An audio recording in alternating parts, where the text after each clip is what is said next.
Bipartisan concern that the federal government shutdown is putting more stress on air traffic controllers. The air traffic controllers are considered essential federal workers and are expected to continue working even without a paycheck. Now, some major airports, including Denver and Newark, are experiencing delays today because of staffing shortages. Transportation Secretary Sean Duffy held a news conference at Newark today and said there's been an uptick in sick calls among controllers. Duffy warning if this gets worse, the FAA could be forced to reduce the number of takeoffs and landings at some airports. Is our airspace unsafe? No. Right? If we think there's issues in the airspace, we will shut it down. We will close it down. We will delay. But again, it's creating a ripple effect for our controllers.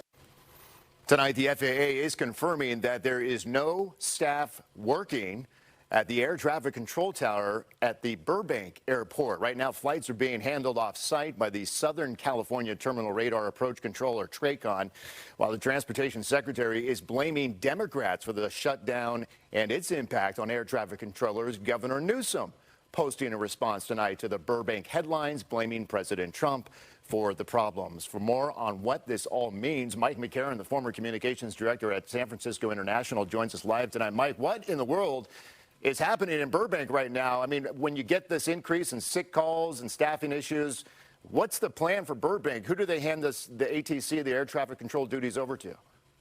Well, what you said earlier is they passed it off to TRACON, the Terminal Radar Approach Control, and they're basically the regional controller for all of Southern California. There's Northern California TRACON and Southern California TRACON. So any aircraft that's transitioning from takeoff to landing, from takeoff to depart, transition to en route or en route to landing, they go through TRACON. They're kind of the middle step in the air traffic control system, and they can feed the aircraft in and out. And there are procedures to come in and out of an uncontrolled airfield, which is kind of akin when you have an intersection with no signals, where the lights are flashing, or you go to a four-way stop procedure. So there's similar procedures for aircraft to operate at an uncontrolled tower. So I keep thinking about Burbank. It's in the LA basin, one of the busiest airspaces, in the country. There's a lot of delays coming and going out of the airport. So is this like no point in rushing this for TRACON? Like slow the planes down. Let's get everyone up and down safely. That's the main thing, is they're going to space the aircraft out further, slow things down. I don't know what the normal arrival rate is for Burbank off the top of my head, but say it was 30 planes an hour, they'll probably go down to 20, something like that. So if you're flying in or out of Burbank, you can expect delays, and you might see, as this lasts very long, the airlines starting canceling flights out of Burbank because they don't want those delays to affect them further down in their routes throughout the country.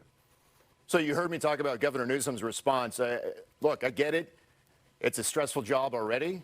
How much more stress do you think this government shutdown puts on air traffic controllers? They're sitting in there. They're not getting paid, Mike. Right. It's like, anyone who's working a job, regardless of the stress level, wants to be sure they're going to get paid.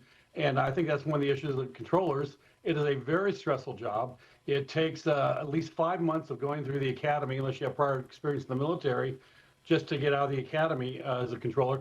Then anywhere from 2 to 4 years to be fully qualified to work in a tower, a TRACON, or in-route center. So there's a lot of experience levels that you have to go through. And if you're already shorthanded, which they are because of past decisions of multiple administrations, this is just becoming a snowball effect and making it a little more challenging for all the controllers that are working right now. So you mentioned the academy. Can you put a number on it? Because prior to tonight, I know like you said, there was a shortage of controllers out there. How many are we talking? Anywhere from a couple thousand, from what I understand. And they, as I said, it takes 5 months to get through the academy, then 2 to 4 years to get fully certified. And then you just don't go from graduation to San Francisco Tower. You got to work your way up in the system. So it takes even more years to work your way through to get to a very complex tower like San Francisco or LAX. So it's a very involved process.